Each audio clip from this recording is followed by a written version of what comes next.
because it's like they don't like our own country. Like you live in America, and you're hating on the nation that you live in when there are so many other nations that you can go and you can move to. There are trains out every day. There are planes out every day. If you wanted to leave, I guarantee you they're not going to give you a hard time leaving. So why don't you just leave? Well, but this is the issue. People would rather complain about America is so bad and they've never been anywhere else in the world outside of their American privilege. They go to other places and they're like, oh, it's so great because it's so much better than America. But you are here, go there. It's not a very complicated sentiment. If you think America is terrible, you're more than welcome to go to any other country in the world. However, I love my country. I think my country is fantastic. It's one of the best countries in the world, if not the best country in the world. If you ask me, it's the best country in the history of the world. Hallelujah. But the truth of the matter is, look at how many people try to come into our country, right? Does that weigh for nothing? People are like, oh, well, we don't like America. Are you serious? Look at how many people struggle and go through all types of craziness just to cross the border to get into our country. And you're mad at our country and you hate our country. You sound dumb. Clearly, they don't dislike it enough not to come here. Clearly, it's better than everywhere that they came from. Like, what is the nonsense in relation to that? We've got to restore pride. We've got to restore concern, and we've got to restore focus in the American people and in our nation. Where is the patriotism? There are so many people that hate our country so much that live in our country that have never been anywhere else. And now they've been fed a crazy lie about socialism, that everything is going to be better under socialism because everybody's going to have equal stuff. Well, who's stupid? Nobody wants equal stuff. I don't want the same stuff my neighbor has. My neighbor doesn't even have the same taste that I have. Why would I want everything the same as them? They don't want everything the same as me. And even if we were going to get it down to brass tacks and everybody's got a nasty little bowl of oatmeal and everybody gets one bowl of oatmeal a day, somebody's going to want 2 bowls of oatmeal. And that's exactly the reason why socialism doesn't work. But can we have that conversation? Take 2 seconds, hit the like button, hit the share. It doesn't cost you anything. Drop some comments in the comments. We'll try to pop your comments as they come up. And be part of the conversation if you're online. Definitely. And thank you for tuning in. You're listening to The Divide with Marcus C. Williams. We are here in your ear, having the conversations you need to hear on WRFZ 106.3 Rochester Free Radio. So hit the like, hit the share. I see a lot of you watching out there. Just drop a like or even drop an American flag or another emoji. And that all helps a lot to get us out there to show more people the show. All right, let's jump into it. We have a history of being a nation that is so great. People will come from all across the world to actually come into our country. I mean, this isn't a new concept, right? It's since the founding of the United States of America, people have wanted to come here because of the great benefits and the great prosperity. People have come here from everywhere, from Europe to Africa to Australia, everywhere. Everywhere. People from every corner of the country, of the world have come to America. And this is a problem because now we've got people that hate our country that are here. Every single last person that hates the United States of America, that is inside the United States of America, should be removed from the United States of America. It's not very complicated. Okay, you hate our country, you've got to go. There is the door, no line, no waiting.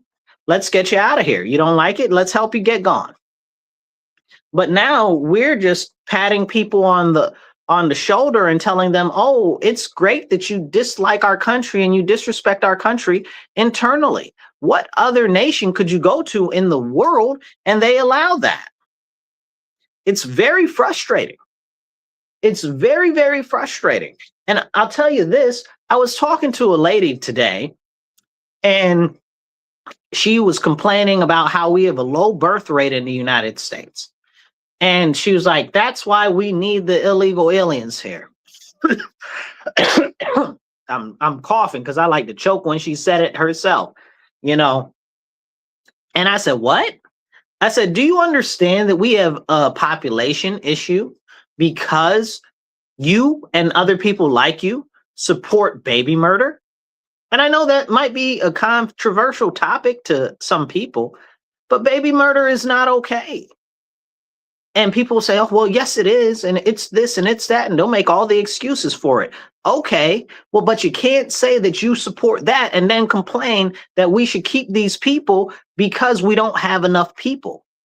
Since the 1970s, since Roe versus Wade, was that 63, something like that? Okay. Since then, we've had almost 70 million, 66 million that we know of. Okay, children murdered. Could you imagine? 70 million children murdered. Okay, so if we actually had those children, we wouldn't have a population issue now, would we? This is serious. This is really serious.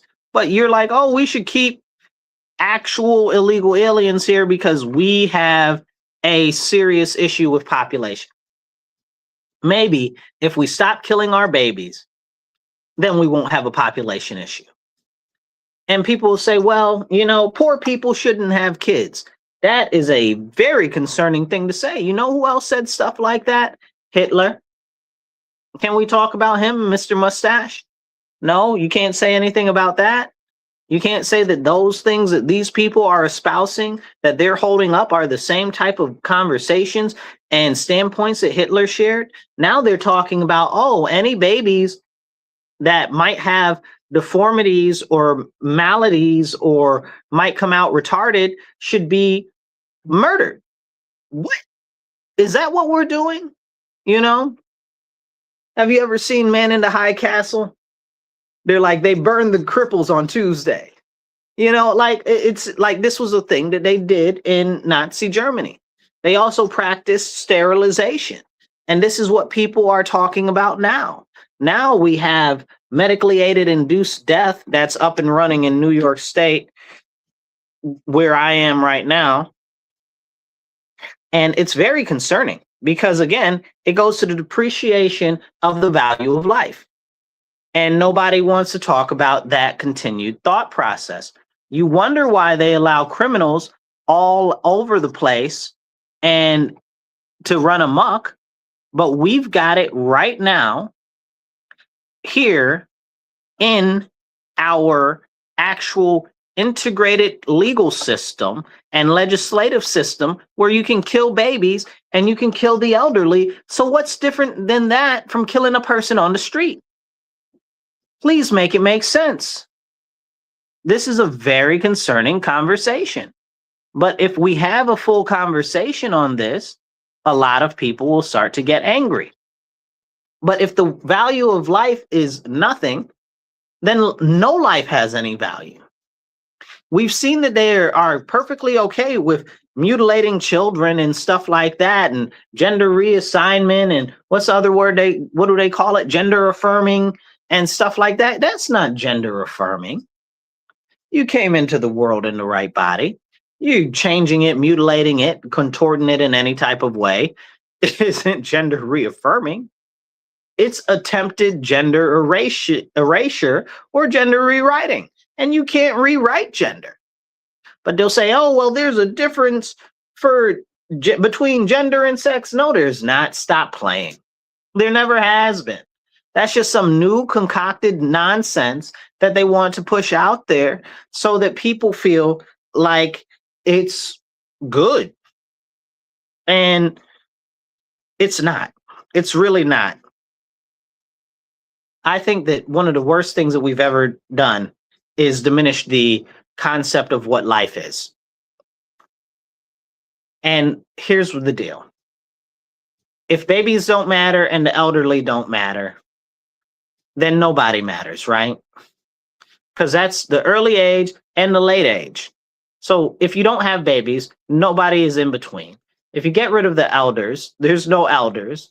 What's the next part left to get rid of? The people that are in the middle, the people that are already existing. Oh, so that's why there are so many murders and stuff like that that are going on, that they just essentially look the other way on. That's why there's so much violence and crime, and they just look the other way on it. It's very, very, very concerning. Very concerning. Let me ask you a question. Does your life matter? Does your life have value? So if your life matters and your life has value, how much more so somebody else, right? If your life has value, other people's lives must have some sort of value. Maybe not to you as an individual, but they do intrinsically. Yes, it is like playing God. That's exactly what it is. Somebody said it's like playing God. Yes, 100%. 100%. And if we don't get away from this concept, we're going to have a very, very serious problem coming soon. And you'll say, well, Marcus, what's that? And I'll say very simply, look who's pushing all of these things. Look who's pushing all of these things. It is the government. Duh. Like we talked about in the beginning of the show. You can't trust the government. Like if the government is pushing it for you, and we're talking about 8 out of 10 times, it's probably because it's going to benefit them and not you.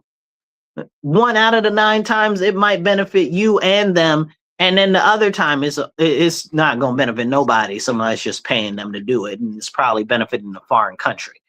But that's a whole nother conversation. So I'm concerned. I am very concerned about what's going on with the depreciation of the value of life. But we also have a number of other things that are going on across the world. Like we've got the Iran issue, which I'm so sick and tired of Iran. I'm so sick and tired of talking about Iran. Why are we still there? What is going on? Why are we not done with whatever that is? Why can't we just bomb them back to the Stone Age? I was promised we were bombing them back to the Stone Age. That's what I was promised. Did not happen. Okay. So I was promised the biggest attack since World War II, and it didn't happen. I'm tired. I'm tired of dealing with the Iran situation. I don't care if it's Israel's fault for keep killing up everybody as soon as we start to really negotiate with people to hold stuff together. Okay, I don't care about that. Okay, maybe they need a swift kick on their backside because they keep causing problems for us trying to get stuff done. Okay, an ally that's out there bending us over behind our back, you know, sticking kick me signs on our back. It's a problem. But we can't even talk about that publicly. This is a situation that we find ourselves in our nation right now. I'm concerned because how much longer, right? Like how much longer? If it is up to me, we would have turned Iran to glass years ago. Years ago. We wouldn't have been all of this troops and bombings and stuff like that. No, we would have turned them to glass, because how are you going to tell me death to America all these times? You ain't got to tell me death to America, but once I got your number, we coming and we dropping a nuke down your chimney. Okay? Like what is like what are we doing? You know? Like what are we doing? You just going to let somebody pop some smack like that and let it go? That's like somebody coming up to you telling you they're going to kill your family and you. Like what? You just gonna let that go? So I know, but there's no room to let that go. If somebody's talking about they're gonna kill you and your family, you don't just let that go. So here we are. Now we're over here, which we shouldn't be over here to begin with. Okay, I get it. I like the concept that we went over there to try to do some stuff to push back China and to really set back Iran and all of the, I guess, money that they had coming in to help fund their little subsidiaries around the world that were giving us problems. But realistically, we've been over there far too long. And I'm tired of it. We got to deal with Cuba. Cuba to me is more important than Iran right now. Okay. And I don't know why we're not really handling Cuba. Honestly, I think we should just take Cuba back. It used to be part of the United States of America. And Now it's not. And that's a serious problem. Hit the like button, hit the share button. It don't cost you nothing. And if you want to support the show and you're on the radio, you can go to rochesterfreeradio.com and you can donate on there, or you can go to the Patreon for Rochester Free Radio. And if you're online, either way, right here in the corner on the side or down below, depending on what you're looking at on the size of the screen, please donate to the show, whether it's $5, $10, it doesn't matter, $25, $100, whatever you can. Everything helps the show continue to grow, and airtime isn't free. So help us be seen, help us be heard, and hit the like button, hit the share button, because that don't cost you nothing. And drop some comments, because every comment helps. Now let's jump into this really, really lightly, but really quick, because I think it is important.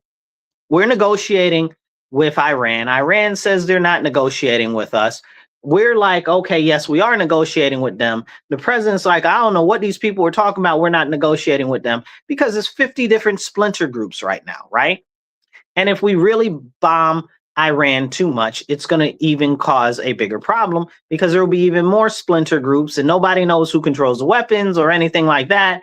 And there's no cohesive head of the snake, as one might say, because it's like I guess you would say a hydra or a basilisk or something like that, where you cut the head off and another two pop up, and it's really becoming a serious issue. And the more heads you cut off, the smaller it gets, the harder it gets to cut the heads, you know? So it's a very serious problem.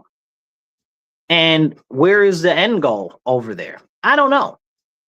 We're negotiating with who? They said that the guy that's supposed to be in charge, the Khomeini, the son of Khomeini or whatever, that he don't got no lips and no vocal cord. So it's real hard to talk to him. And who knows how much of that is accurate and how much of it isn't. But I guarantee that he's all jacked up real bad. That's why we haven't seen him yet. But that's not a real conversation that people want to have. And I love my country, and I support going over there and tearing up stuff to give China a hard time and to prevent China from advancing 100%. I do not support our allies blowing up everybody that we're negotiating with. I do not support us being over there for what seems like 20 years now. Jiminy crackers. How long has it been? You know, we're on what? Is it a year now? Shoot, I can't even keep track. Too long. So I'm about ready to be done with whatever's going in Iran. And I'm sure that if it's me, that it's a ton of other people that are completely fed up with this. And I'm very upset, honestly, because we've got so much in the homeland that we have to take care of, that we've got all of these military people over there, and it's costing us millions of dollars every single day. And where is the benefit? At some point, I need a benefit. Now, speaking of benefits, I'd like to talk about what's going on in Gaza, because there is some benefit. How about that? So in Gaza right now, the president is negotiating with Hamas, and they're working on disarmament. So I think that that's actually, honestly, phenomenal. Phenomenal. They're talking about they're going to disarm, and that's going to be a good thing. But it's hit a bit of a roadblock right now, because while they've accepted terms, it seems like Israel is not accepting the terms. And that's a problem. And Israel is saying that it wants to withdraw. And that's a very serious issue.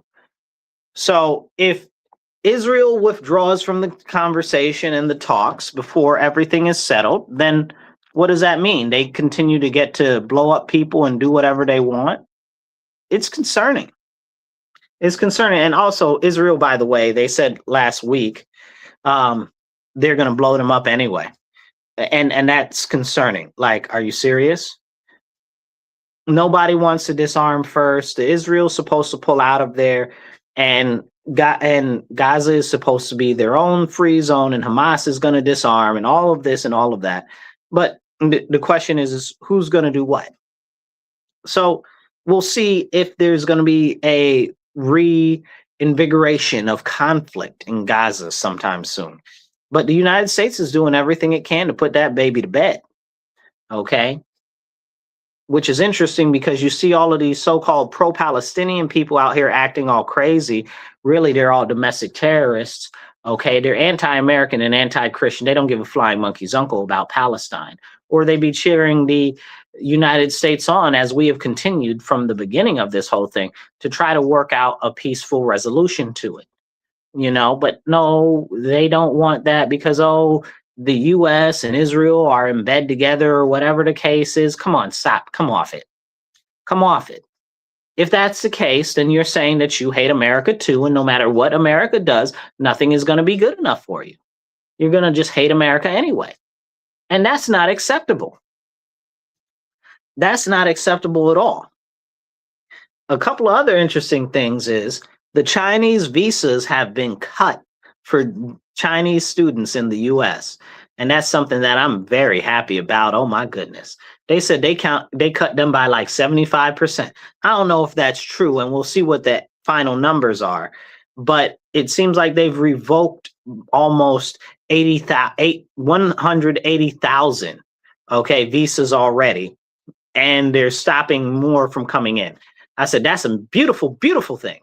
Because if you know me, one of the things that I'm very much so strong on is stop letting people into this country. Like, what are we doing? Why do we need the Chinese here? What are they doing to benefit us?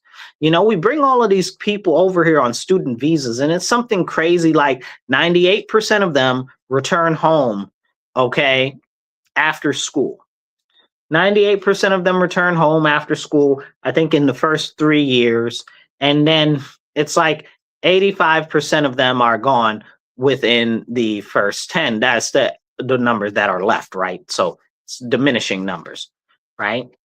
So if almost all of the students leave that are here, what were they ever here for? And of course, there's ones that are overstaying their visas. I want them to go after everybody here on an overstay visa. If you're on an overstay visa, you really got to go, because that tells me that you knew how to do it right and you just didn't care, and you completely disrespected us as a nation. So that tells me that you are the biggest threat to our country and you should never be here again. And that's very serious. Hit the like button, hit the share button. It don't cost you nothing. Drop some comments so we can pop them up on the screen, and let's jump back into it. With all of these visa permissions being rearranged and readjusted, it starts to paint a very serious picture of all of these higher education institutions that allegedly are supposed to be for Americans, but are really making all of their money off of, guess what? Illegal aliens and people on foreign visas. It depends on what state you're in, right? So each one is a little bit different. So in New York State, I'll give you the best example I can, is my state right here. I love my state, right? But these people crazy. So we've got a very prestigious university where I live called the University of Rochester. And they've been crying and bawling their eyes out because they said because of the limitation of visas by the Trump administration that they're not going to be making as much money as they were. And it's a problem for them. Well, for me, that's a problem. What do you mean it's a problem that they're cutting back the number of visas for you because you've built your financial model off of foreigners coming into this country that are just coming here temporarily to leave again? What type of a business model is that for an American institution? And you're supposed to be an American educational institution? Who's stupid? That opens up the door for so many other questions. Are you taking foreign money too? Whatever else is going on over there. And this is what we see across our nation. We also have the ones where in New York State, I don't know if you guys know this or not, but in New York State, illegal aliens get free college no matter what course they decided they want to take. Illegal aliens. I'm not even joking. Like, I'm not talking about foreigners. I'm not talking about refugees. That's a whole separate conversation, but specifically illegal aliens. Undocumented people, right? Like, that's wild. And how can somebody be undocumented? They're like, nobody can never be illegal. Well, what the heck is an undocumented person? That sounds even more ludicrous. Like, but these are work plays with language that they want to do to soften the idea and the concept behind illegal aliens, because they know that if they can soften the terminology and ingratiate it with you and make it more humanized, that you're more likely to just say, oh, well, we'll go along with it. And I see so many Black and Puerto Ricans going along with it right now, and it's very frustrating. Why are you supporting foreigners and illegal aliens, right? And I put them in two different categories, okay? Foreigners and illegal aliens, right? Why are you supporting them? They only hurt and take away from your community.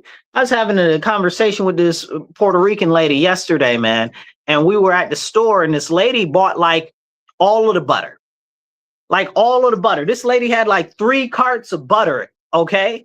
I don't know, like, not, I shouldn't say carts, but crates, right? Like big, each one, I don't know how much butter it had, but like 50 to 100 things, boxes of butter, and in each box was 4 butters.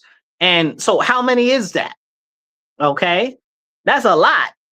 That's a lot. So we know that what's going to happen with that, and she's some foreign Muslim person, right? All we know is that's going to go to somebody's cousin's stores and all of this stuff, and they're going to resell it in Black and in Puerto Rican neighborhoods for way more money than what they bought it for, because that's what they're doing. It's all about capital extraction. We need to have a very serious conversation about that when it comes to illegal aliens and all foreigners, period. This is why I'm very close to just saying completely shut down all immigration, period. Don't let nobody in. Because what do you mean that if they come in here, they're going to send all their money to foreign countries? What do you mean? What do you mean? And that's a problem. A very serious problem. Let me explain it to you real simple, right? Think of it like this, right? Your water, it gets recycled, right? So let's say you have a limited amount of water, right? So the water is limited, cash is limited, right? They call it liquid cash, right? See? So let's say these people take this water and now they decide to take it to a whole nother county. Well, now you can't, it's not coming back into your county, no way, no how. It's the same thing with money. Let's say they take the money to a whole nother country. It's not coming back to your community, no way, no how. And it's a very, very serious issue. It's a very, very serious issue. And we need to have that conversation. But no, because, oh, you can't say anything about illegal aliens. You can't say anything about foreigners or anything. I want them to completely shut down all of the money out of the country. Stop being able to let people send money out of a country. Okay? No more foreign repatriations of American currency. Foreign, would that be foreign patriations? I don't know. Whatever it means to send money out, our money out of our country. Okay? Don't do it. Don't stop letting people do it. You know how much money we send out each year? Like, you think that the billions that we've given to Ukraine or Israel is a lot of money? You should see the billions that they send overseas. You know, it's so ridiculous. It's so ridiculous. And no other country allows that. You know, it's really frustrating when we see all of our money, our education, our students that we're teaching go back to wherever they're from. It goes back to wherever they're from. And then what do we have left? Nothing. Nothing. We have nothing. We have less. And who benefits? They benefit. And that's what the whole serious bit of the whole thing is. Somebody says some crazy stuff on here. Somebody said, and I'm pop this this up here, says the destruction of America will be my greatest achievement. George Soros. Okay, this is exactly what these people want. They want to destroy our country, and they're attacking us all from all sides. They're attacking us from every single side, from inside, from outside, from the north, from the east, from the west, and every angle in between. And we really need to understand that while a lot of these people don't necessarily seem to be working together or to know each other and stuff like that, and they're still working for the same goal. And that goal is the destruction of the United States of America. And we have to understand that. And we have to ask ourselves, well, what are we doing to preserve our country? You know, we need to stop the money from fleeing our country, our money. It's very frustrating. It's it's frustrating, and it makes me want to say a whole bunch of stuff that you really shouldn't say on the radio or the internet, but it's upsetting. It's really, really, really upsetting. And I'm not going to stand for it. I really don't think that anybody else should stand for it either. We need our money in our country. We need any of the students that we're teaching and stuff. How do we teach all of these students and they go back to their other country and their homelands and stuff like that? And then they build up that while we're what? Left with nothing. We get nothing. You know, we get a couple of bucks in tuition and really they steal all our research and all of that. It's really, really, really, really upsetting. It's really upsetting. This is why other countries don't let you send a lot of their money out of the country. Why are we the only one that are allowing people to send money out of the country? Like, that's dumb. It's the president actually tried to stop that. And he tried to make it, I believe, and don't quote me on this. He tried to make it, I want to say it was like 10% or something, might have been 5% additional on any convenience fee for sending money abroad, right? Because that's our money. We should be recouping some of that because we're losing. But apparently not. Now, I want to go in and I want to talk again about more about the government. Let's talk about some AI and stuff like that, how AI is exploding right now, exploding. But the government's funding of AI is exploding also. So we've got I believe it's about $5 billion across 15 different agencies, all the alphabet agencies, and they're working on integrating AI into all of their technology. Now, this is alarming to me because a lot of this stuff is being done by companies like Palantir, who I do not trust as far as I can throw Alex Karp, okay? Which is kind of crazy. That dude it's insane, okay? So he basically is a AI arms dealer, right? And he wants to collect all the data on all of the people, all of the times, so he can do whatever he wants all the time. It's very concerning. And Palantir is not the only company like that. There are a number of them. All of them we should be concerned about. The data centers are a very serious problem, but not for the reason that people think, you know? But we must fight on and win the battle of AI because we've got to beat China in that, right? Right? But what safeguards are being put in to protect us as the citizens from massive data collection and data aggregation?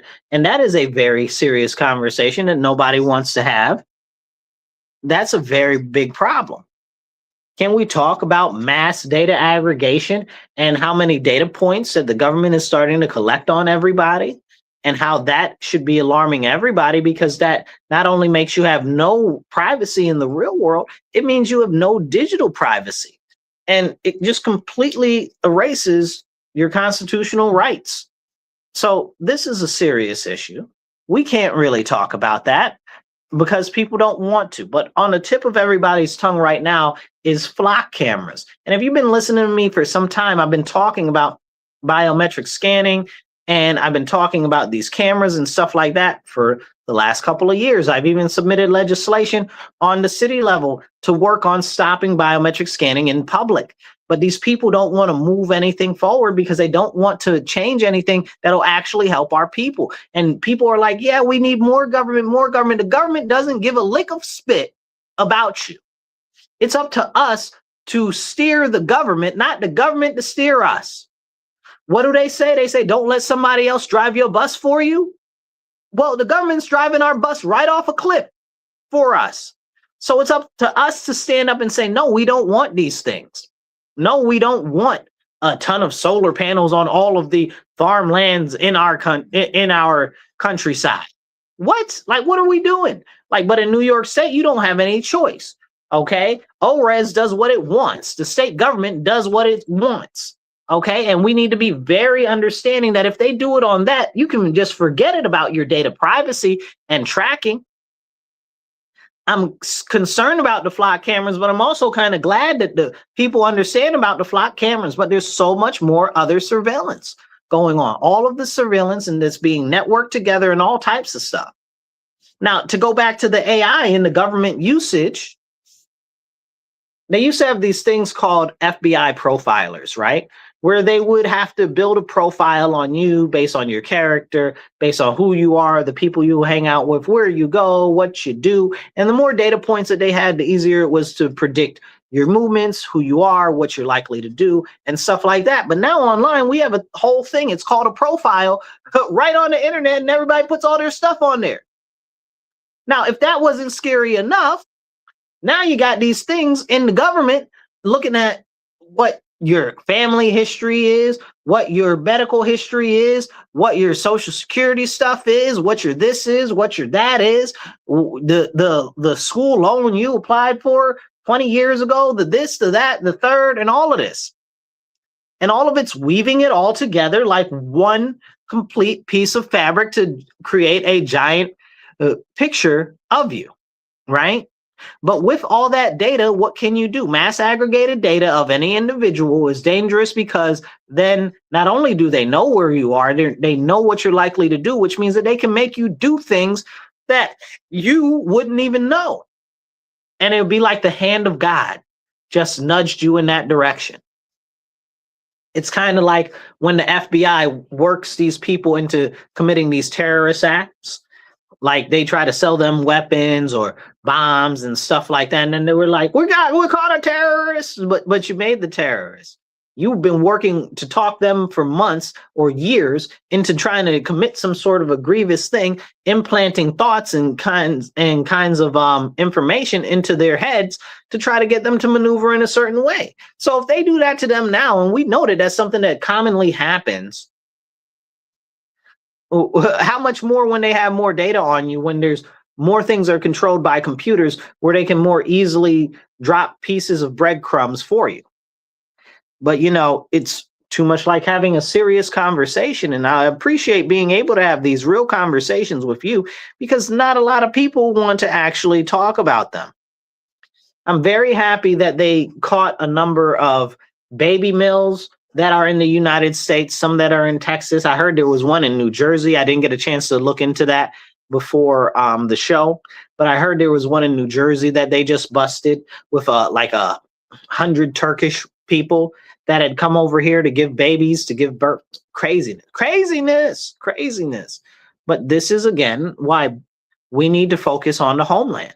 You know, this is all being done and being pushed through the concept that, oh, birthright citizenship is something that is for everybody. It's not. It was for the babies of slaves and for slaves.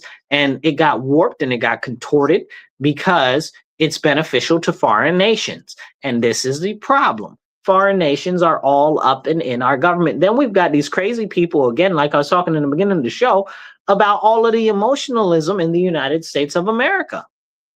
And how everything now is based off of emotion. And all of these emotional, they used to call them bleeding hearts. I don't know what we call them today. Leftist liberals. I don't know what we call them today, but these bleeding hearts, okay? And they're like, oh, everybody deserves to be in America. No borders, no this, no that. No, they don't. No, they don't. We have to have strong borders. We have to have strong immigration policies because there's no other way to protect the homeland. Who else is looking out for America if not America? Nobody. You think that France gives a flying monkey's uncle about America? No. You think that Egypt gives a flying monkey's uncle about America? No.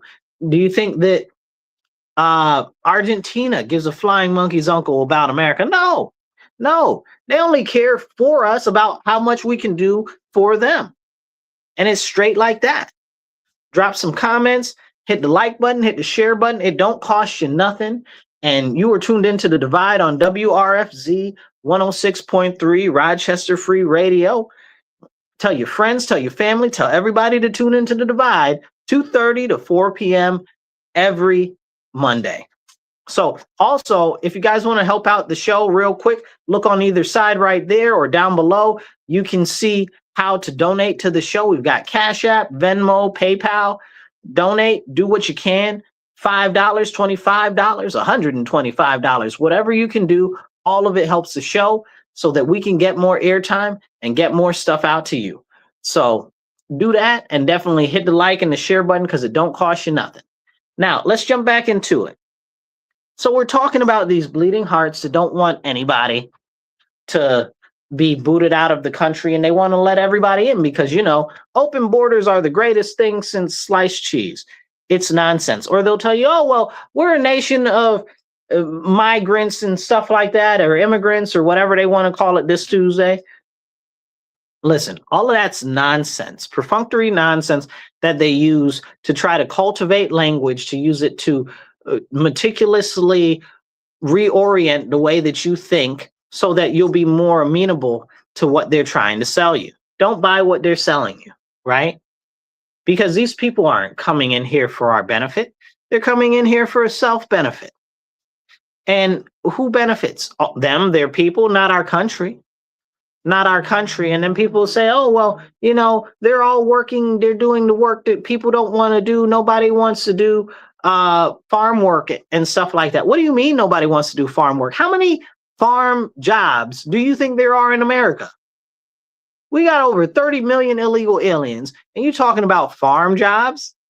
Man, please, there ain't all that farm jobs in the world, more or less in America.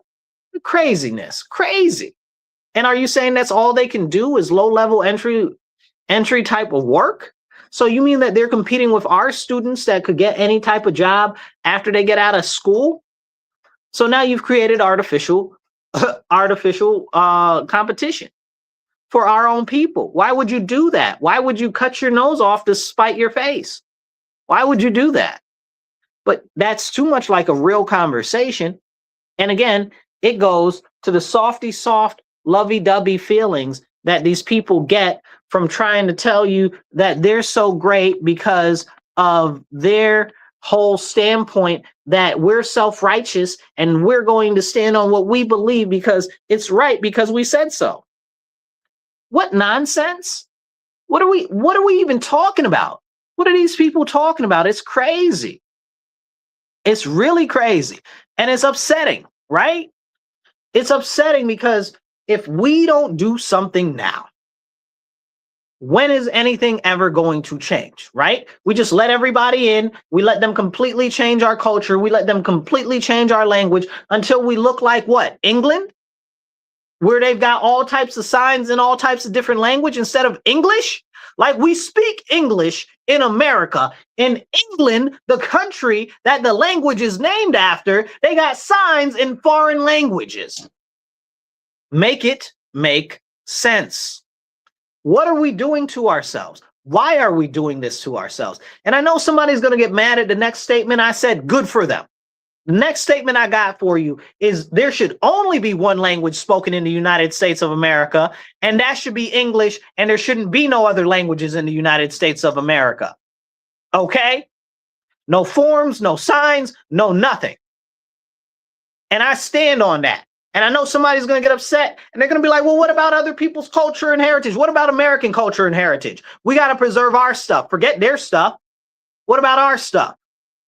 And the more that we move away from the base, core, integral things that unite us all as a nation, the further from being a cohesive nation we get. And that's exactly where we are right now.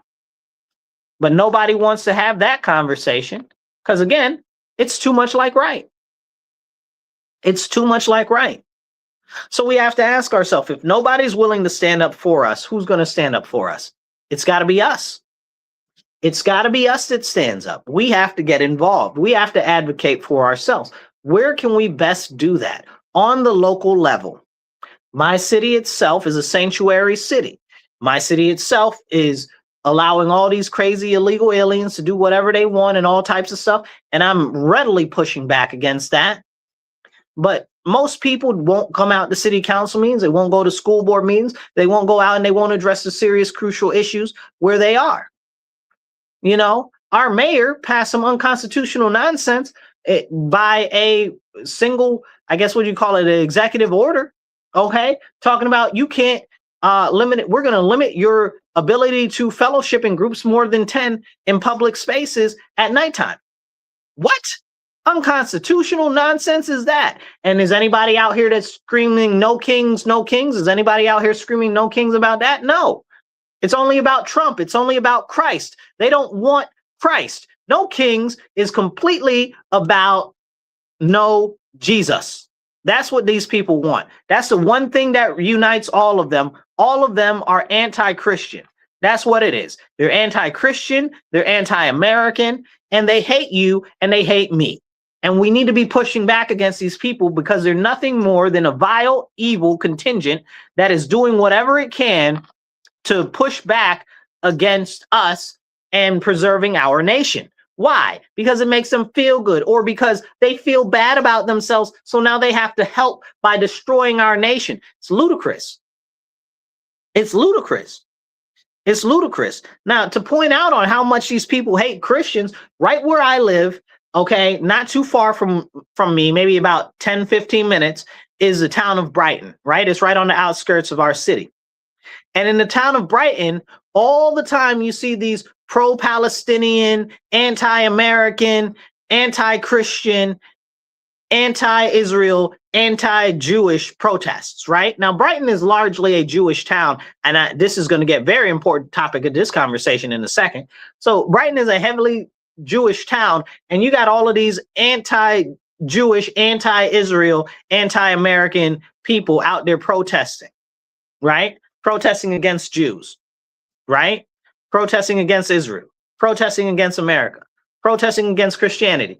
And nobody does anything about that. They even, during Ramadan, had a whole little setup for Ramadan and a celebration for Ramadan in Brighton. Now, remember, this is a Jewish town. Now, I need you to hear me, follow me on this story, okay? So now this is a Jewish town. So they even had an event for Ramadan. They also have all of the pride flags, all about everything is pride. They changed the logo for the city for pride and stuff like that.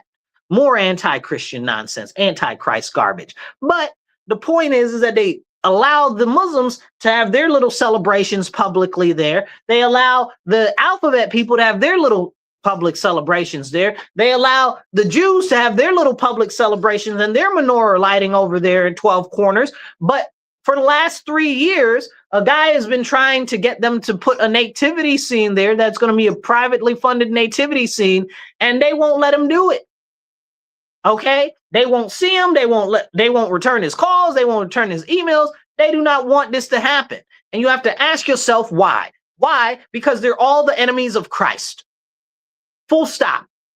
They are the enemies of Christ. They are the enemies of tradition, and they are the enemies of the United States of America. Full stop. Full stop. Okay? And we need to have that conversation because it's so upsetting that this is happening right here in our city, right? Like, well, the town next to our city, but still our city. It's crazy.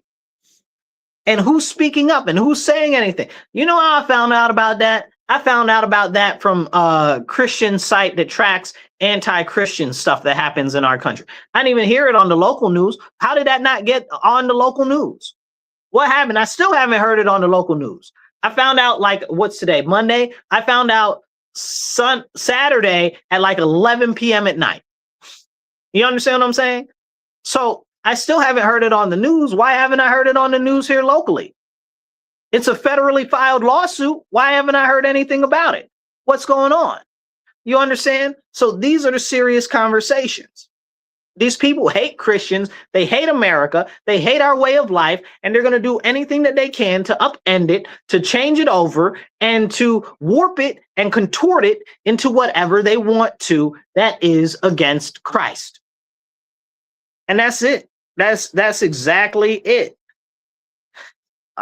It's frustrating and it's very upsetting, right? Because more Christians need to stand, and this goes back to a weak society right now that we were talking about in the beginning of the show. We have created weak Christianity. We have let the devil inside the church and fund and found weak Christianity within the body of Christ. We have let it lull our nation to sleep, lull Christians to sleep while the enemy takes over our country. What are we doing? What are we doing? Why are our people not standing up? You understand what I'm saying? We've got one chance to really make a difference, to really do something, and that's right now. There is not going to be a later. There's not going to be a time in the future where we can do something and make a difference then. Now is the time for us to stand up, to preserve our nation, to preserve Christianity, to preserve our traditions. And I was talking yesterday to a guy, and he's not Christian at all.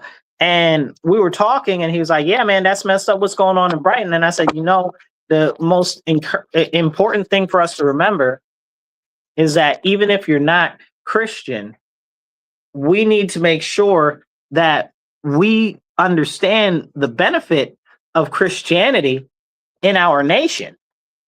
Because if we don't, then, and it goes away, then we lose the ability and all of the benefit that Christianity has brought to the United States of America for ages.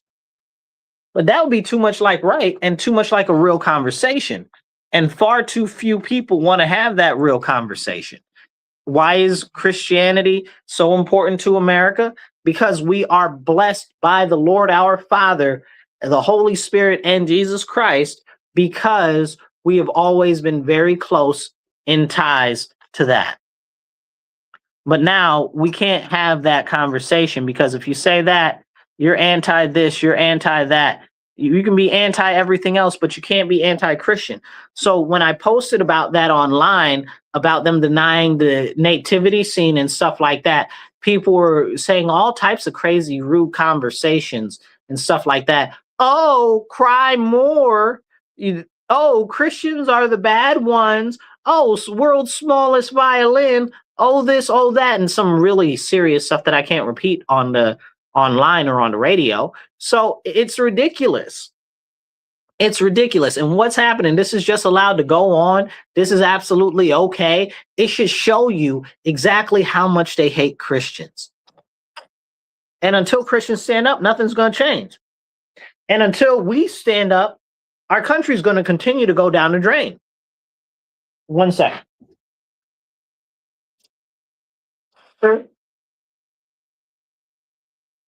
Excuse me, it's dusty in here. Drink water, stay hydrated, you guys.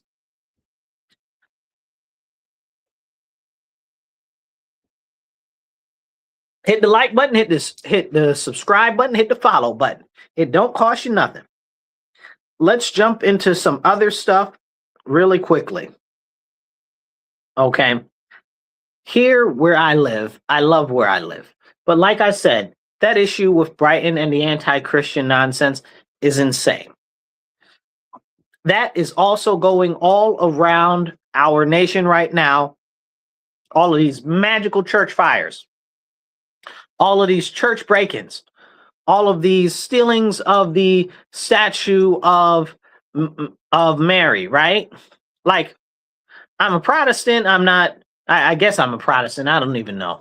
Honestly, I lean more towards orthodoxy because the Catholic Church has become corrupted with this new pope and the previous pope before that. Honestly, since Vatican II, the Catholic Church has been jacked up, probably a little bit before that, but that's when it really started to take root in modernism, and it caused the destruction and calamity that we are facing right now. But it's not just the Catholic Church, it's also the rest of the body of Christ in the Protestant Church as well. And that's a very serious problem. But all of these statues of the Virgin of Mary, and I say that because I'm not big on veneration. So when I see these statues of the Virgin of Mary getting stolen or getting thrown into the woods and all types of other crazy stuff, or getting vandalized or getting its head cut off and stuff like that, that needs to tell you that that is an action against all Christians. Not the statue of the Virgin Mary, not against Catholics, against every single Christian, okay? Against every single Christian. That's what these are. These are acts of declarative war against Christianity. But can we have a conversation about that? Of course not. That'll be too much like right. That'd be too much like right. It's very, very, very serious. Very serious. I see some more comments coming in. Let me pop some of them up. Now, let's take a second and go back to the AI for a moment. I've talked many times before about how AI is coming for different jobs and stuff like that. Well, we've got a new issue now as they're trying to reprice the models and stuff of AI so that it makes it more expensive for the average person to use them, and it downgrades the power in which they can use for a certain price. That's problematic because it's the government that is the driver behind this right now, not the AI companies. Of course, AI companies want to make more money and stuff like that, but it's really the government that's driving this push, and it's a very, very big problematic issue. But nobody is talking about that because, again, AI, yes, it's going to take over everything. Of course, it's going to be a very big problem. That's fine. But what we need to understand is while that's happening, there are ways that we as individuals can actually use it to our benefit. But this is why they've pushed this whole concept of, oh, all of the AI stuff is AI slop and nonsense and stuff like that. It's all ridiculous. It's all stupid, and it's all intentional to, oopsie, I broke that. That's broke. I think it was broke already. Anyway, it's all intentional to harm our nation. So we see what's going on. We see them changing models. We see them upping prices. We see them turning everything around so that it's not affordable for the everyday citizen. They don't want it to be affordable for the everyday citizen because they know that if it is affordable for the everyday citizen, you might have a chance to come up.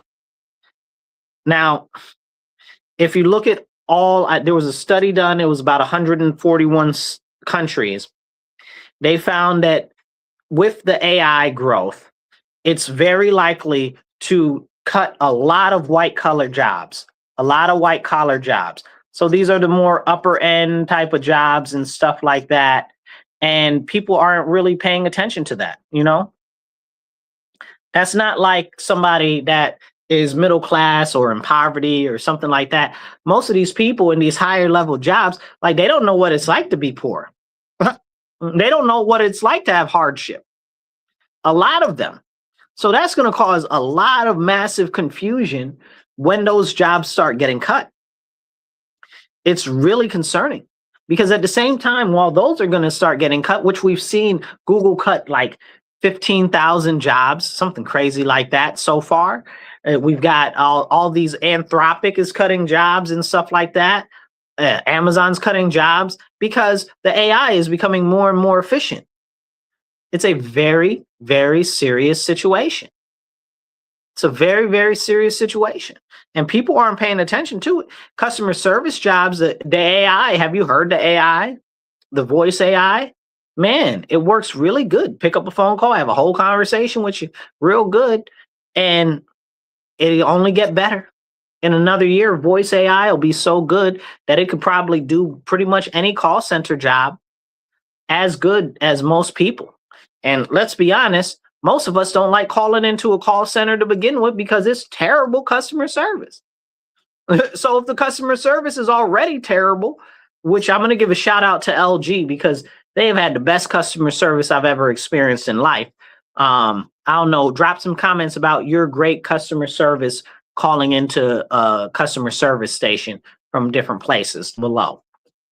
So drop that in there. But yeah, but a lot of these places have terrible customer service. So how much more better or worse could AI be at doing one of those jobs? Like, it's not going to be. So this goes back to talking about entry-level jobs. Also, when we're having these conversations, if the young people that are trying to get into the workforce are already having difficulty, they put in 10, 20, 30, 100 different applications to different places, and they're not getting callbacks, okay, which a lot of those are filtered by AI, which is another crazy thing. So you got AI squeezing you in all directions. Then they have to compete with the illegal aliens and the foreigners for jobs. This is very serious. And I'll give a best example I can give you that we saw this happen on a quasi-federal level was the Tennessee Valley Authority. Okay, go look up the Tennessee Valley Authority, the history with it, because there's some illustrious history there. It's a whole big program. I don't have time to talk about that today. But in the Tennessee Valley Authority, there were people that were working there, good paying job, mind you. There were people that were working there, and they were forced. 1933 is. Apparently Google thought that I was asking it a question. Okay, it says, created in 1933, the Tennessee Valley Authority was built to provide flood control, electricity, economic development across the region. So now, these people that were working at the Tennessee Valley Authority were forced to train these Indians to do the jobs that they had. These Indians from India, not Americans who happen to be red dots, people from India. And they brought them from India over here and fired all the American workers. Trump caught wind of this in his first term, and he put the end to that real quick. But that's what's happening, right? So that's what's happening. That's on the higher level of that. Like, that's not really high skilled labor, because we can talk about the people that are the doctors and the other, and they're foreigners, or we can talk about the engineers and how they're foreigners and all of this and all of that, right? And then people will say, oh, well, America doesn't have that many. We don't have that many, whatever the problem is, you know. Well, wait a second. What do you mean we don't have that many? Why don't we have that many? That sounds like an educational issue to me. That doesn't sound like a people issue. Why aren't you, if we need more people to do those jobs, to be able to have that knowledge, why aren't you training the children when they're young to do those jobs in those positions? You know, I remember that they used to be like, oh, well, learn coding, get a job coding. And look at all the coders that have been fired. Look at all of the coders that have been fired. I was talking to a friend of mine who has a degree, a business admin degree in MIS, okay, Management Information Systems, and was talking about how hard it is for him to find a job, and he's still living at home with his mother. You understand what I'm saying? Like, so this stuff is real. Like, this is real stuff impacting our economy. And the more that we let foreigners and illegal aliens in here, the more that it's going to become a serious issue, because we're going to be competing directly against them. And some people, I made a similar statement like the week before last, and then a whole bunch of Haitians jumped into my comments and had all the rudest, nastiest stuff to talk about. And I'm like, dude, I didn't even think of you in the top 5 people when I talk about foreigners. Like, I don't know that you exist. Like, I know they exist, you know what I'm saying? But I don't think about them when I say foreigners. Like, why are you in my comments? Like, they just reassured me that ending TPS and sending them all back is exactly what needs to be done. And what they really showed me after all that nonsense is that not only that, but also they need to not let anybody else in from Haiti. Because the way these people came in my comments was ridiculous and unacceptable.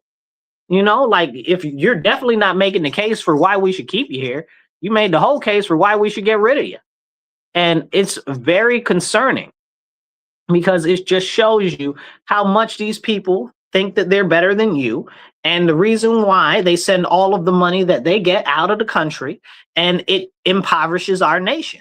And this is a cyclical impact of immigration and illegal aliens, both at the same time, and we have to be able to understand that. And we need to be able to talk about these conversations openly, because if we don't do it now, then what's going to happen later? Before we get out of here, I want to talk about one more thing, but hit the like button, hit the share button. It don't cost you nothing. Drop some comments, even if it's just a thumbs up or an American flag. Everyone helps a lot. And definitely share this out with more people. And if you want to support the show, either over here or down below. So I want to jump into the fact that CBP and ICE are now hiring 11 different companies to do a whole bunch of surveillance to the tune of $513 million. Now, that's not a lot, but it is concerning because it's in relation to surveillance equipment. I'm not big on surveillance. I support the police, I have friends that are police officers, sheriffs, stuff like that. But I don't like government expansion of surveillance. It's very concerning because they don't lock up criminals. So who's the surveillance for? It's clearly for you and for me. You understand what I'm saying? Because if they're not locking up criminals, must be for you and for me. So thank you guys for tuning in. I appreciate you. Be with us next week. Follow my page online. You'll find me the Marcus C. Williams. Follow me on YouTube, the Marcus C. Williams channel. You'll find me. And you guys be blessed, be well, and remember, stand up, speak up, and don't shut up. Take action. I love you all. So, last thing for you guys online. We got to get more people to understand what's going on. The attack against our country is coming from inside already. And we see it. We see it clearly. I saw online earlier, I saw Trump do a post talking about, they caught 16,000 people were arrested by marshals in DC, right? I don't live in DC. Well, how is that helping me? You know, Trump, how are the 16,000 people that you arrested in DC helping me? I don't live there. How about you arrest 1,600 people from here? You know what I'm saying? How about you arrest some of these clowns that we got on city council or the school board that are stealing all the money from the children? Like, what about that? Like, what is going on really? Like, it's frustrating because then Trump said something about the safety and security of our elections. Arrest somebody then, bro. Arrest somebody. And people are like, oh, well, just give it time. Trust the plan. Trust the plan. I don't got no trust in no plan or no part of the government. Never. I don't got no trust. I got a little bit of hope. Okay. I got a little bit of hope in this government. I really do. I got a little bit of hope. I don't like it. And to be honest and shame the devil, under this administration, I am following more different departments of government than I have ever followed in my life or than I thought that I ever would. So that's kind of crazy also itself. So I got a little bit of hope. But I don't got no trust in it or faith. Because don't put your faith in man, put your faith in God, right? But the fact of the matter is when I look at it on its face, we've got the president up here talking about, the elections, arrest somebody, bro. Arrest somebody, anybody. And people are like, well, the arrests are coming. I don't want them to come. I want them to happen now. Like, what are we waiting for? What are we waiting for? What are we even doing? Well, they're coming down the pipe or whatever. No, the full force of the Department of Justice should have been thrown against these COVID Nazis, Gestapo, and COVID tyrants when he got into office. The full weight. Everything else should have been put on the back burner unless it was like Guzman or something like that, okay? Like, they should have put the full weight of the DOJ against these COVID tyrants. They should have put the full weight of the DOJ against these people that did this fugazi nonsense with the elections. Only two things they needed to focus on when they got in. The day that they got in, after they started to replace people at the DOJ, they needed to focus on these COVID tyrants and the freaking issues with our election systems with the people running scams on that. It's not complicated. The FBI, the DOJ, throw them all at it. Then we got the NSA, which what even does the NSA do, okay? They listen to our phone calls, track our movements, everything all the time, and we can't get none of these people. Oh, well, it's the deep state inside these agencies. So haul them off to a prison somewhere. Arrest some people, bro. Make some stuff happen. Make it happen. Okay? You the captain, make it happen, captain. Like, come on now. Like, I feel like the administration plays in my face. Like, I like this administration better than a lot of the other ones. Probably the best one in my whole lifetime, to be honest. But the bar is very low because, again, United States government. But I like the administration overall, but don't tell me, the elections are important. Oh, the COVID tyrants. And that Massey is like, well, I'm doing a referral for what's his name? Fauci. Fauci? What about BRICS? What about the rest of them? Okay? Fauci? Yeah, Fauci. Definitely Fauci. Where's Cuomo? Okay? Where's Kathy Hochul? Okay, where are all these other people, these COVID tyrants? Where's Gretchen Whitmire? Right? Like, these people need to be in prison hardcore. We're doing a referral because of contempt of court because of Biden's what do you call them? Biden's pardons. Frick his pardons. You preemptively pardoning somebody, bro? Like, is that a thing now? So I can just be like, yo, preemptively pardon me for crimes that I may or may not be accused of in the future. That's wild. That's wild. And people want to say, well, it's a pardon of a presidential pardon. Then I want all of these people taken to court on the state level. If we can't get them in federal court, we got to be able to take them to court in different states. The DOJ can definitely do that. Like, y'all not being creative enough. If the Democrats was in there and they was like, we gonna go after these people, they's gonna go after us. Okay? Like, what are you talking about? It's frustrating, right? Like, it's really, really frustrating. And I feel like these people play in our face and they're like, oh, this is an issue, that is an issue, but this isn't as big of an issue as you think that it is. Don't play in my face, bro. Nobody's going to jail, nothing. Then people will say, oh, well, what about Epstein this and Epstein that? Now, let me tell you guys something about Epstein. But before I do, hit the like button, hit the subscribe button, hit follow, share this to some groups, some friends, some family, all of this, because this is an important conversations we need to have. Let's talk about Epstein real quick. You know how everybody said, oh, well, Epstein is a bunch of pedophiles and stuff like that? Let me tell you something real about Epstein, okay? And I don't think that people are going to like it. We didn't find any information or see any information from any of that stuff that says that there was anything to do with underage children. But we did find a lot of sex work stuff. Okay, young girls, yes, absolutely. Okay, but pedo stuff? No. Maybe we would consider the age of consent higher in certain places, but up until a couple of years ago, France didn't even have an age of consent at all. You know, then they wanted to put it to 13.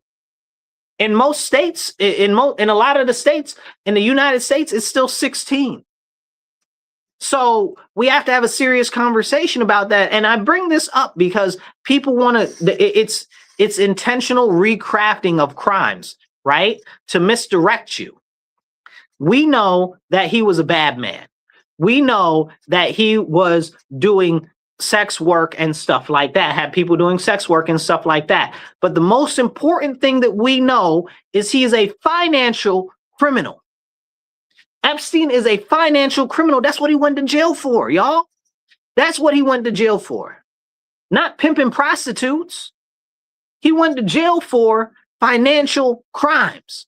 So you mean to tell me in all of those tens of thousands, hundreds of thousands of pages of emails and stuff like that, there ain't no financial crimes? There ain't no financial crimes. None. They don't got no financial crimes out of all of that. So when people are like, oh, well, the Epstein files, this, that, and the third, I need you to understand that this is a man that has been the bag man for all of this money for years, that this is the man that ended up going to jail over those type of transactions with monies. It was always about money with Epstein.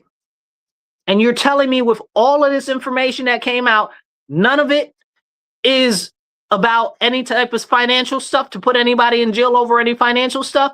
The devil is a liar. The devil is a liar. You know what I'm saying? Like, ain't no way. Ain't no way.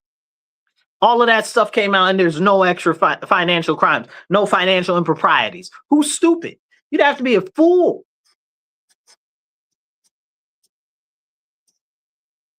You'd have to be a fool to believe that, you know, and that's a very serious conversation. But nobody wants to have that conversation.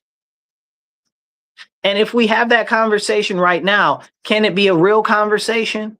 Because I believe that it was purposely fed out to people that it was about pedophilia and children things to distract from the financial crimes and the other devious stuff and sabotage and espionage that was being done by him. Because we know he was an agent for Mossad. We also know that he might have done work with the CIA, but there's none of that came out in any of this stuff.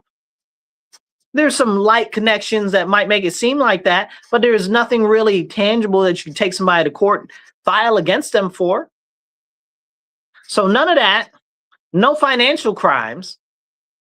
What are we doing here? What's going on? Like, this is them playing in our face. So nobody was ever going to jail for any of that.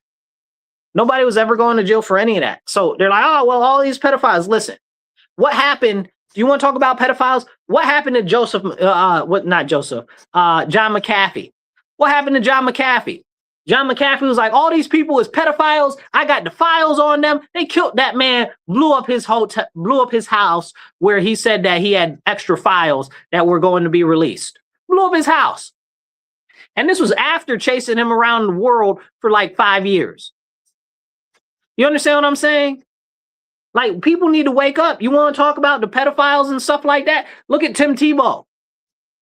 Okay, Tim Tebow is like, yeah, man, we got to do all this work about all of these pedophiles and stuff like that, going after them and trying to do something about that, but we don't have enough funding. Nobody's really helping us and all of this and all of that.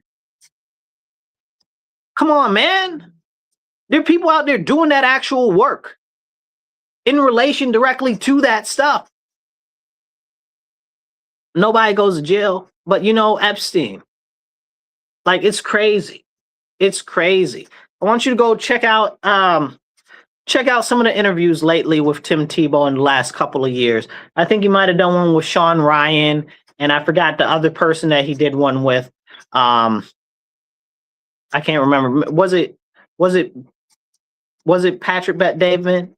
It might have been Patrick Bet-David, or it might have been Joe Rogan. But go check out Tim Tebow's stuff that he's been working on to go after the pedophiles and stuff like that. It's just sad and crazy. And again, you've got the NSA and the CIA and all of these people and all of those people listening to you all the time, and they can't catch these people. Stop it. Stop it. Then you got people like the former head of the Department of Homeland Security and the border czar and stuff like that they used to have. Kamala is trash. Then you had, what was it? Not Becerra. Becerra's trash too. But what's the other guy's name? Oh my goodness. I can see him. I can see his name. Mayorkas. You have Mayorkas lose 350,000 children. A lot of them went to homes with no numbers and no houses, no verification, no nothing. Thankfully, under the Trump administration, they found about 150,000, but there's still almost 200,000 of them still missing. Children. You know, they've been busting up all types of human trafficking rings where I live, and child trafficking where I live. There are so many kids that go missing, children that go missing here where I live. It's beyond insane. And I'm guaranteeing you that most of them children are getting sold for organs or for blood or for slavery. And I can probably bet that a lot of them get sent out the country. A lot of them get sent out the country. I know that's what's happening with the girls in D.C. that are getting kidnapped. All the black girls in D.C. that have gotten kidnapped over the years. Go look that up if you want to see something horrifying. Just the sheer number and volume of black girls that have disappeared in D.C. over the years. They did some serious work on that a couple years ago. Go look that up. It's insane. So, but we talk about these things and we try to chalk it up for talking points. And nobody wants to talk about the real stuff that's going on in our country. But we still let all of these foreigners and all of these illegals in here. A lot of them are sexual predators. We got a whole bunch of them that practice a religion that believes that it's okay for you to engage in intercourse with small children that are prepubescent. Like, what are we talking about? Like, what are we really actually doing? We got people in Chicago marching, Muslims marching, all types of craziness going on in Chicago. We got it going on in Michigan, all types of craziness. These people trying to take over our country. They don't do none of that in any Muslim countries. Why don't they do it over there? Because it's illegal over there. How are they letting them do it here? They're trying to destroy our nation. They're trying to destroy our country. People better wake up. That's what I got for you. Hit the like button, hit the share button. It don't cost you nothing. Make sure you tune in next week to The Divide, 2:30 to 4 p.m. Also, make sure that you're subscribed and hit the little notifications icons or favorites, because I do drop other videos during the week and stuff like that. I'll catch you guys later. Remember, be blessed, be well, stand up, speak up, and don't shut up. Take action. I'll catch y'all later.